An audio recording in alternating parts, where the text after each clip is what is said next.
तो एक टिकट पे हम 2 व्यक्ति काम करते हैं। मेरी पत्नी डॉक्टर साहिका नाज भी काम करती हैं आरजेडी के लिए, और मैं डॉक्टर अशरफ अली भी उसी के लिए काम करता हूँ। कौन चुनाव लड़ेगा इस बात की बात छोड़िए, आप सबसे पहले ये जानिए कि एक टिकट के लिए हम 2 व्यक्ति पूरे क्षेत्र में रात दिन मर रहे हैं, काम कर रहे हैं, आरजेडी के लिए सब कुछ कर रहे हैं। और बाकी की क्या बात करना है, जनता पार्टी जिसको टिकट देगी वही। जैसे मरखा बैल जो होता है ना, मारने वाला बैल, उसको हम पालेंगे पोषेंगे तो रोज़ खिलाते हैं, रोज़ उससे काम करवाते हैं। कभी एक ऐसा वक्त आता है उस दिन वो इस तरह से धक्के हमको मार देता है, अपने सिंह को इस तरह से चुभा देता है कि छाती की पसलियाँ टूट जाती हैं। ठीक वही बात हुआ है नीतीश कुमार जी के साथ, उन्होंने हर चीज़ में अलग रहा है। आपके नेता तेजस्वी यादव दे रहे हैं, जिसमें 200 यूनिट बिजली फ्री की बात की जा रही है, माँ बहन मान योजना की बात कही जा रही है, और बहुत सारे ऐसे स्कीम हैं। क्या लग रहा है कि ये सिर्फ लॉलीपॉप साबित होगा कि सच में इसको विश्वास पर मैं डॉक्टर अशरफ अली और डॉक्टर साहिका नाज पूरे बड़हरिया विधानसभा क्षेत्र में आपको बता दूं कि जो उनकी योजनाएं हैं, उन योजनाओं का हैंडबिल माई बहन मान योजना के तहत जितनी भी योजनाएं हैं, और मान लीजिए कि दिव्यांग, ठीक उसी तरह से जिस दिन बिहार में सरकार बनेगी उस दिन हमारे माननीय तेजस्वी प्रसाद यादव जी सभी योजनाओं को हर माँ बहन घर तक पहुंचा देंगे, हर घर तक उनकी योजनाएं रहेंगी। और इस बार का बिहार विधानसभा चुनाव देखा जाए तो राष्ट्रीय जनता दल के लिए काफी महत्वपूर्ण माना जा रहा है। राष्ट्रीय जनता दल के लिए मैं इसलिए कह रहा हूं क्योंकि जिस तरीके से नेता प्रतिपक्ष तेजस्वी यादव मेहनत कर रहे हैं, लोगों के बीच जा रहे हैं, और जिस तरीके से योजनाओं को वो लोगों के बीच लाने का प्रयास कर रहे हैं, इससे यह अंदाजा लग रहा है कि इस बार तेजस्वी यादव काफी महत्वपूर्ण उनके लिए चुनाव ये माना जा रहा है, और वो तैयारी में भी हैं। लेकिन सबसे बड़ी बात है कि उनके जो सेना है, जिन लोगों के ऊपर उनको अपने इस चुनाव को जीतना है, जो कैंडिडेट हैं, वो लोग कितना तैयार हैं। और जिस तरीके से अभी चुनावी माहौल बनता जा रहा है धीरे धीरे, हो सकता है कि कहीं 1 से 2 महीने के बाद अधिसूचना आ जाए और पूरी तरीके से बिहार चुनावी मोड में चला जाए। लेकिन अब सवाल है कि जो प्रत्याशी हैं क्या वो तैयार हैं और किस तरीके से तैयारी कर रहे हैं। बिहार विधानसभा में अगर हम देखें तो सीवान की एक अहम भूमिका होती है। लगभग 8 सीट यहाँ से जाते हैं। अभी महागठबंधन के पास 6 सीटें हैं। इसमें सबसे महत्वपूर्ण कोई सीट होता है तो बढ़हरिया और रघुनाथपुर। देखा जाए तो एक तरह से वीवीआईपी सीट होता है। पिछले चुनाव में हम लोगों ने देखा किस तरीके से डॉक्टर अशरफ, जो कि वो चुनाव लड़े थे और बहुत ही शानदार तरीके से उन्होंने चुनाव लड़ा था, इस बार वो पार्टी में मजबूती से लगे हुए हैं। कई बार हम लोगों ने देखा कि तेजस्वी यादव के साथ कंधे से कंधा मिला करके उनकी पत्नी साहिका नाज खड़ी थी और वो खुद खड़े थे। अभी 2-3 दिन पहले जिस तरीके से बरौली में जो तेजस्वी यादव का जनसभा हुआ, उस जनसभा में साहिका नाज और डॉक्टर अशरफ ने तेजस्वी यादव को लालटेन भेंट किया, और बहुत ही बेहतरीन माहौल में वो लोग उससे बात कर रहे थे। मैं इन सारी चीजों को समझने की कोशिश करूंगा। डॉक्टर अशरफ साहब से बहुत स्वागत है आपका। आपके भी S24 न्यूज़ के माध्यम से जितने श्रोता बंधु और दर्शकगण हैं सभी लोगों को स्वागत है, आपका भी स्वागत है। सबसे पहला बस यही हम समझना चाहेंगे कि बढ़हरिया में क्या माहौल रहेगा, खास करके चुनाव को लेकर के।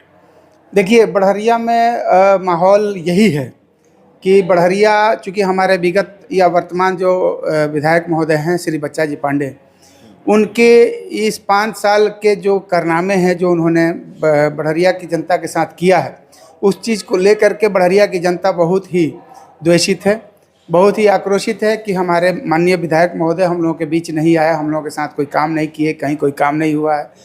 बढ़हरिया विधानसभा के क्षेत्र के जो भी जनता उसके साथ कोई प्यार मोहब्बत शेयर नहीं किया। तो ये सारी चीज़ को लेकर के अभी फ़िलहाल बच्चा जी पांडे को लेकर के थोड़ा सा आक्रोश पैदा हुआ है बढ़हरिया विधानसभा में, और थोड़ी सी घाटे की बात होगी आरजेडी के लिए। लेकिन आप प्रत्याशी को लेकर बिल्कुल जो प्रत्याशी ने किया है उस चीज़ को लेकर के लोग आरजेडी का ही नाम लेकर के बोलते हैं कि राष्ट्रीय जनता दल के ही हैं बच्चा जी पांडे, और उन्होंने अच्छा परफॉर्मेंस नहीं किया। तो ये थोड़ी सी दिक्कत है। लेकिन इसके साथ ही हमारे जो बढ़हरिया के कार्यकर्ता हैं, जो बढ़हरिया के लोग हैं, वो बढ़हरिया की जनता के बीच में हमेशा रहे हैं। बढ़हरिया की जनता को एकत्र करने के लिए और आरजेडी के साथ मेहनत करने के लिए सबको प्रेरित किया गया है, और करीब करीब सब लोग आरजेडी के साथ हैं। कुछ योजनाएं आपके नेता तेजस्वी यादव दे रहे हैं, जिसमें 200 यूनिट बिजली फ्री की बात की जा रही है, माँ बहन मान योजना की बात कही जा रही है, और बहुत सारे ऐसे स्कीम हैं। क्या लग रहा है कि ये सिर्फ लॉलीपॉप साबित होगा कि सच में इसको जमीन पे उतारा? देखिए, बहुत अच्छी बात है। हमारे माननीय श्री तेजस्वी प्रसाद यादव जी नेता प्रतिपक्ष जी जितना परिश्रम कर रहे हैं आरजेडी के लिए, और जितना परिश्रम कर रहे हैं वो पार्टी के लिए, जितनी परिश्रम कर रहे हैं सरकार बनाने के लिए, मेरा ये मानना है, मैं अपने सभी कार्यकर्ताओं से, आरजेडी के कार्यकर्ताओं से कहूँगा और आग्रह करूँगा कि अगर हम लोग उनके 20% अगर परिश्रम कर दें तो पूरे बिहार में राष्ट्रीय जनता दल की सरकार बनेगी और बिहार का विकास होगा। मेरा सवाल ये था कि आप जिन योजनाओं को लेके आ रहे हैं, क्या ये लॉलीपॉप साबित होगा या सच में स्थापित किया जाए? वही बोल रहा हूँ कि वो लॉलीपॉप साबित नहीं होगा। वो जो मैं यही बताना चाह रहा हूँ कि जिस परिश्रम के साथ हमारे माननीय श्री तेजस्वी प्रसाद यादव जनता तक पहुँच रहे हैं और जनता तक योजनाओं को पहुँचा रहे हैं, ठीक उसी तरह से जिस दिन बिहार में सरकार बनेगी उस दिन हमारे माननीय तेजस्वी प्रसाद यादव जी सभी योजनाओं को हर माँ बहन घर तक पहुंचा देंगे। हर घर तक उनकी योजनाएं रहेंगी और सत्यता से रहेगी। और उसी विश्वास पर मैं डॉक्टर अशरफ अली और डॉक्टर शाहिका नाज पूरे बड़हरिया विधानसभा क्षेत्र में आपको बता दूं कि जो उनकी योजनाएं हैं उन योजनाओं का हैंडबिल माई बहन मान योजना के तहत जितनी भी योजनाएं हैं, और मान लीजिए कि दिव्यांग और विधवा विधुर सबके लिए और युवाओं के लिए रोजगार, इन सारी योजनाओं को हम हैंडबिल के जरिए हर एक जनता के पास पहुंचाता हूं। चलिए, समझ गए?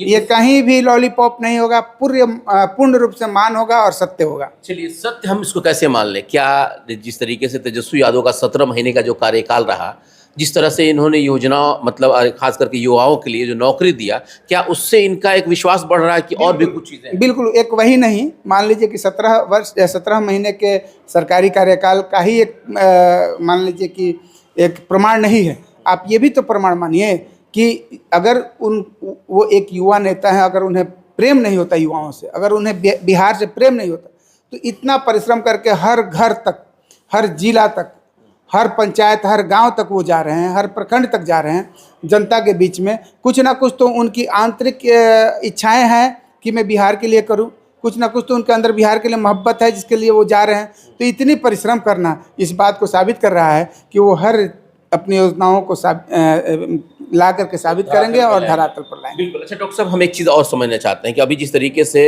वक्फ अमेंडमेंट बिल का एक मामला चल रहा है, इसमें भारतीय जनता पार्टी का कहा जा रहा है कि कहीं ना कहीं उसने जेडीयू को फंसा दिया।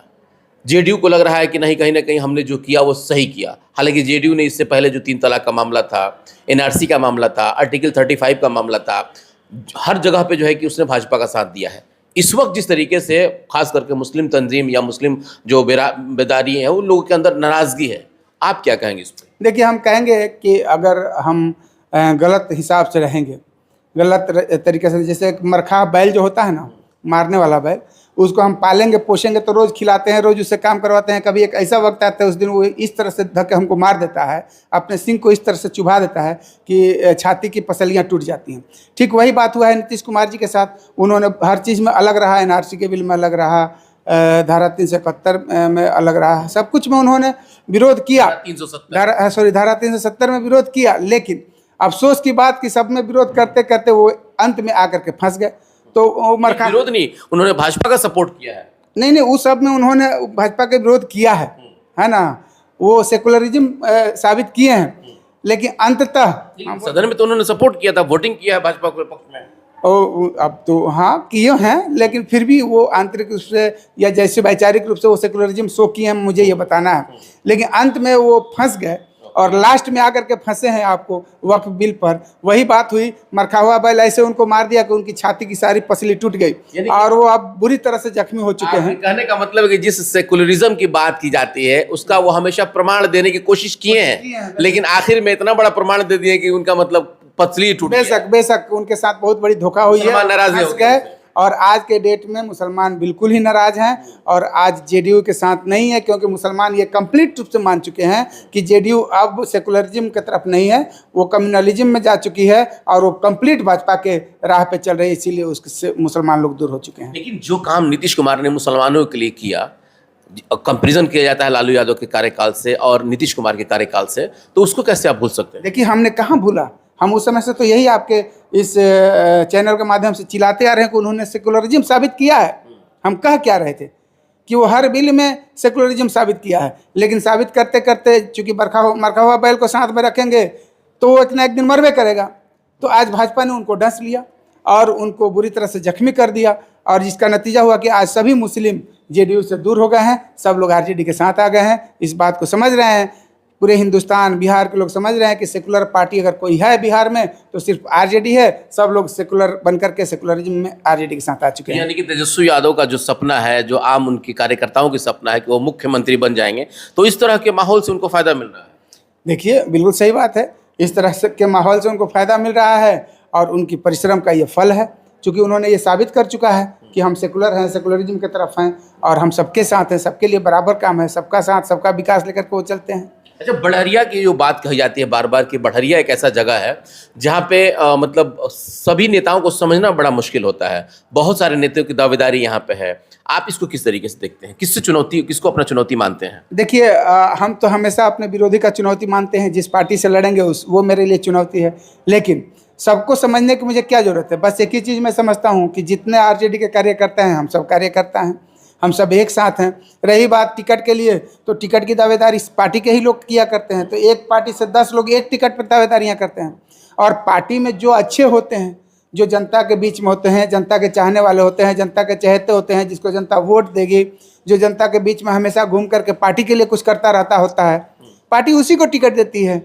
तो इस बात का विश्वास जो जैसे किए हैं वैसा रखेंगे अपने आंतरिक मन में, और हम भी अपने मन में इस बात का विश्वास रखेंगे जैसे हम जनता के साथ किए वैसे हमको पार्टी देगी जरूर। और इसका कोई द्वेष नहीं है। हम सभी कार्यकर्ता को जनता के कार्यकर्ता, आरजेडी का कार्यकर्ता मानते हैं और हम सब एक हैं, एक साथ हैं। हमारे लिए चुनौती सिर्फ मेरी विरोधी पार्टी होगी। चुनाव में अगर टिकट मिलता है तो चुनाव कौन लड़ेगा? डॉक्टर अशरफ साहब लड़ेंगे कि उनकी पत्नी शाइका नाज लड़ेंगे? क्योंकि ये लोग के अंदर कन्फ्यूजन है, थोड़ा इसको दूर कर दीजिए। देखिए, एक बात आपको मैं बता दूं, ये कन्फ्यूजन को एक खुशी के रूप में लोग बदलें, क्योंकि टिकट तो एक ही मिलेगा, है ना। और एक टिकट के लिए 10 दावेदार हैं, जिस 10 दावेदार में एक घर के हम 2 दावेदार हैं। तो एक टिकट पे हम 2 व्यक्ति काम करते हैं।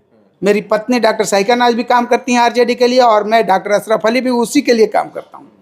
तो एक ही टिकट मिलेगा हम दोनों के बीच में, चाहे हमको मिले या डॉक्टर शाइका नाज को मिले। तो कौन चुनाव लड़ेगा इस बात की बात छोड़िए, आप सबसे पहले ये जानिए कि एक टिकट के लिए हम 2 व्यक्ति पूरे क्षेत्र में रात दिन मर रहे हैं, काम कर रहे हैं, आरजेडी के लिए सब कुछ कर रहे हैं। और बाकी की क्या बात करना है, जनता पार्टी जिसको टिकट देगी वही लड़ लेगा। अरे डॉक्टर साहब, ये राजनीति है, इसमें बाप कहीं और किसी पार्टी में रहता है, बेटा किसी और पार्टी में रहता है, पत्नी किसी और पार्टी में रहती है। अगर मान लेते हैं कि शाइका नाज को मिल जाता है तो आपको नाराजगी नहीं होगी कि उसको कैसे मिल गया? अभी तो क्या बात करते हैं, हम दोनों पति पत्नी तो आरजेडी के लिए पूरा अपना सामर्थ्य लगा चुके हैं। नाराजगी की क्या बात है? हमें तो खुशियां हैं इस बात की कि हम 2 पति पत्नी दोनों व्यक्ति आरजेडी के लिए पूर्ण रूप से समर्पित हैं। दोनों हाथ में लड्डू है? नहीं, दोनों हाथ में लड्डू नहीं, पूर्ण रूप से समर्पित हैं। इसके लिए तो आरजेडी को लड्डू है ना जी। आरजेडी को ना अधिक खुशी होनी चाहिए कि एक टिकट पे 2 व्यक्ति काम करने वाला है। अच्छा, हम एक बड़ा सवाल आपसे करना चाहते हैं, बड़ा सीरियस सवाल है कि आपने पार्टी को उस वक्त सपोर्ट किया जिस वक्त पार्टी के साथ बहुत ज़्यादा परिश्रम, मतलब प्रयास करना पड़ रहा था कि भाई किस तरीके से एकजुट सबको कर पाएं। एक ऐसा माहौल भी बीच में बन गया था। अब उस माहौल से आप उस वक्त उनका साथ दिए थे पार्टी का, अभी इस माहौल से क्या लग रहा है कि पार्टी आपके तरफ मुखातिब है, या पार्टी में सब कुछ बहुत अच्छा है, या अभी भी बहुत सारी चीज़ें हैं जिसको कमी को पूरा करना होगा? देखिए, सबसे बड़ी बात यह है, मैं आपको बता दूं कि मैं एक वफादार इंसान हूं, एक ईमानदार इंसान हूं, एक नेक इंसान हूं, सबसे प्रेम मोहब्बत करने वाला इंसान हूं। और उसी तरह से हम जहां रहते हैं उतना ही मोहब्बत, प्यार, प्रेम, स्नेह और ईमानदारी से रहते हैं। तो हमने आरजेडी के साथ वफादारी की, ईमानदारी की, आरजेडी के साथ थे, आरजेडी के लिए मैंने किया और आज भी कर रहा हूँ, कल भी किया। मुझे उम्मीद है कि जिस ईमानदारी से मैं आरजेडी के साथ रहा हूँ, तो जो हमारे मकसद हैं कि हम आरजेडी के लिए कुछ करते हैं, एक प्रतिनिधि हैं, तो हमको भी प्रतिनिधि का शक्ल देकर के हमको टिकट मिलनी चाहिए। तो आरजेडी मुझे इस पर जरूर ख्याल करेगी और मुझे उम्मीद है कि आरजेडी मुझे टिकट देगी। कुछ अपने जहन में योजना बनाए होंगे ना बढ़हरिया के लिए? इससे पहले की जो वर्तमान में अभी जो विधायक हैं बच्चा जी पांडे, उन्होंने कई वादे किए थे, वो बहुत हद तक पूरा नहीं हो पाया, जनता नाराज, जैसे कि आपने बताया। आप कुछ ऐसी योजना तो बनाए होंगे ना पार्टी से हट करके कि बढ़हरिया को हम इस तरह से बनाएंगे या इस तरह से देखना चाहते हैं, चाहे वो स्वास्थ्य क्षेत्र की बात की जाए या प्राधिकरण की बात की जाए या फिर यहाँ के व्यवसायियों की बात की जाए। थोड़ा इसके बारे में हम संक्षिप्त समझ जाएंगे। संक्षिप्त में आप समझिए कि आपने कहा हमारे माननीय विधायक बच्चा जी पांडे ने बहुत सारी योजनाओं को दिया जनता के बीच में। जनता एक एक योजना को याद रखी है, लेकिन कोई भी योजना जनता के बीच में धरातल पर नहीं जा सका। तो सारा योजना तो जनता जान रही है। एक ही कमी रही ना जनता के बीच में और माननीय विधायक महोदय के बीच में, कि माननीय विधायक महोदय जनता के बीच में कभी गए ही नहीं, इसीलिए कुछ धरातल पर नहीं आया। तो मैं एक काम करूंगा, केवल एक काम करूंगा, एक ही मेरा योजना है, एक ही मेरा वादा है, एक ही मेरा इरादा है कि मैं जनता के बीच में पूर्ण रूप से रहूंगा, 24 आवर रहूंगा। एकदम वादा करता हूं कि हर पल जनता के बीच में मैं रहूंगा। जब जनता के बीच में रहूंगा तो जितनी योजनाएं हमारे माननीय विधायक श्री बच्चा जी पांडे का है वो सब कुछ मैं धरातल पर ला के रख दूंगा। जनता से क्या अपील करेंगे भैया? जनता से यही अपील करूंगा कि आप सोचें, समझें, देखें। आज की जो ये तनावपूर्ण राजनीति है, ये जो कम्युनलिज्म वाली राजनीति है, इस कम्युनलिज्म वाली राजनीति को छोड़ें। प्यार, मोहब्बत, विचार अच्छा और उन्नति और विकास और बिहार को आगे बढ़ने वाली राजनीति जो है, इस राजनीति को लेकर के चलने वाले हमारे माननीय श्री तेजस्वी प्रसाद यादव जी हैं। आप इन सभी चीज़ को देख करके सोचने के विचार बनाएं, आरजेडी को वोट करें और डॉक्टर अशरफ अली को भी दुआएं दे, आशीर्वाद दे कि मैं टिकट लेकर के आऊँ और आप हमको अपना विधायक बनाएं। बिल्कुल, आपने सुना जिस तरीके से डॉक्टर अशरफ जिस तरीके से इन्होंने अपनी योजना, खास करके पार्टी की योजना हो या इन्होंने खुद जो है कि बढ़हरिया के लिए कुछ सोचा हो, उन सारी चीज़ों को इन्होंने बताया। लेकिन एक बात यहाँ बड़ा महत्वपूर्ण है कि बढ़हरिया एक ऐसा जगह माना जाता है जहाँ पे एक से एक बढ़कर के नेता है, सभी की अपनी अपनी दावेदारी है, सभी जनता के बीच में रहते हैं। अब जनता को इसमें निर्णय लेना है कि सच में जो हमारे साथ 24/7 डेज रहता है उसकी पहचान तो जनता के पास ऑलरेडी होगी।